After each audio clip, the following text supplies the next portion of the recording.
Hello everybody and welcome back to the channel, and today's video that is going to focus on the potential future success of utilizing hydrogen within commercial light vehicles. We're going to take a look at what some of the different manufacturer thinks, what are their strategies, and first we're going to take a look at the biggest EU manufacturer and what is their perspective on hydrogen. Basically what Volkswagen have said is that they do not believe in them. The CEO of Volkswagen Group, Herbert Diess, stated to Financial Times recently, you won't see any hydrogen usage in cars. And basically he is saying that hydrogen cars are not a viable alternative to, for example, battery electric vehicles. And that is despite billions of dollars being poured into the industry by governments. He says it will not even happen in 10 years because the physics behind it is so unreasonable. And they're stating two primarily reasons for why they do not think that hydrogen will be successful. The first of it is cost. Basically, they're saying that the technology behind hydrogen is lagging severely behind the EV and especially on the battery part. So what they're saying is that hydrogen fuel cell technology is very expensive, and so far it has not been able to accomplish some of the major cost cuts that the EV technology has been able to do so. So again, this is one of the main reasons for why they do not think that hydrogen will be successful. It will not be able to compete on a cost perspective. The second reason is the lack of fueling stations, and what they're saying is that major investments have yet to be made in the construction of those. And again, not much have happened so far. On the video we have touched a bit upon it, where in Japan obviously there's been building some of them. You have some in the northern part of Europe, you have some in the US, more specifically in California. So you have some, but again not to a huge amount. As we have shown in some of our other videos, there is an expectation of significant growth within hydrogen fueling stations over the next 10 years. But nonetheless, it is kind of like a vicious cycle that they're in, because in order to buy a fuel cell car, a driver will basically need to know whether there will be enough fueling stations. So again, if a customer is in doubt whether it can refuel its car in a lot of places, maybe it will be hesitant to buy a hydrogen fuel cell car. But again, to build fueling stations, the companies who does that needs to know that there will be enough demand for it, there will be enough customers. And for now, that is simply not the case, at least in Europe and in the US. So again, something needs to trigger that, and that's potentially where the government is coming in. But again, Volkswagen does not believe in this. And Volkswagen is not alone in thinking about this. One of the main competitors to Volkswagen is obviously Tesla. And what Elon Musk said just a few years ago was that hydrogen cars were an incredibly dumb thing.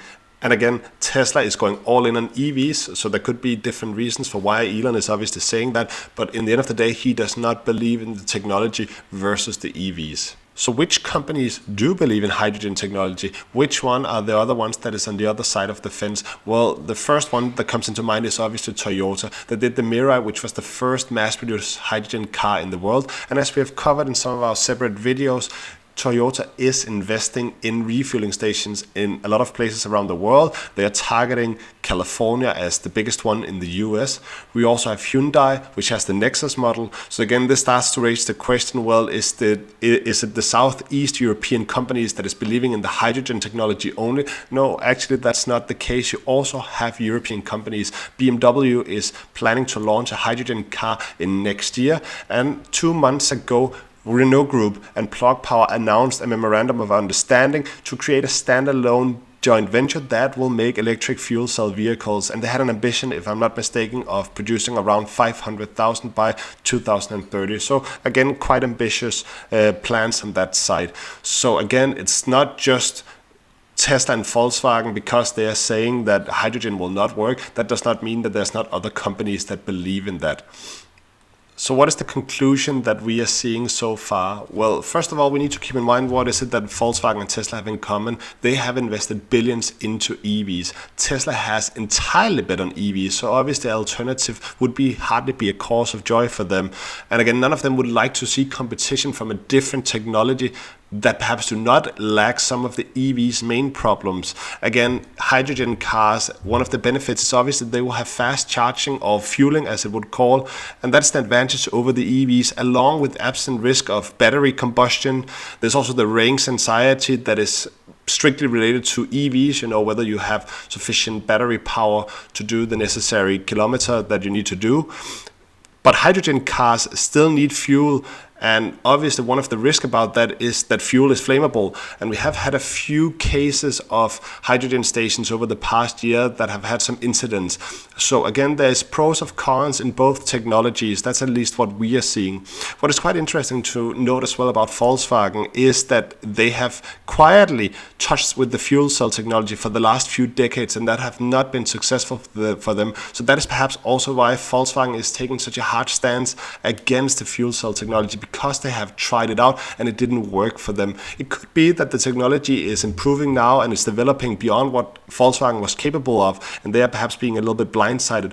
But it should not be a secret that Volkswagen, at least, and some of the other EU manufacturers like Mercedes, has investigated research within the fuel cell technology over the past decades. Another interesting point to add to this discussion is the perspective of Renault, which we just saw before have signed a deal with Plug Power in terms of developing fuel cell vehicles. Their head of alternative vehicles, Philippe Prevel, told Financial Times that while regular passenger cars using fuel cell technology are unlikely to become economically viable over the next 10 years, some vehicles on closed networks or fixed routes could make it before that, likely because it is easy to set up fueling stations at the two ends of the fixed route.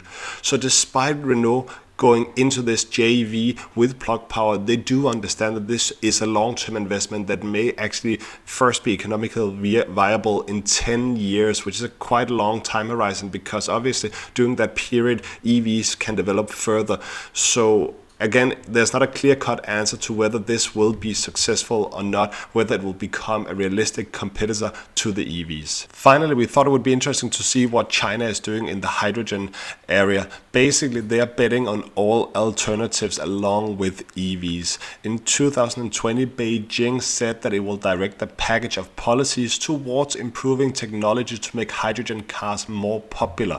And the plan is to have 1 million hydrogen cars on Chinese roads by 2030. So that's basically part of their bigger plan of becoming carbon neutral in the future. And as we have talked about in our other videos, China has ambitious plans to reach that. They are setting strict policies over the next 5 to 10 years of how many new electric vehicles, among others, that should be on the road. So again, EVs in China is still the primarily focus area, but they're definitely not ruling out that hydrogen cars could become attractive, perhaps in certain circumstances, certain cities, certain towns.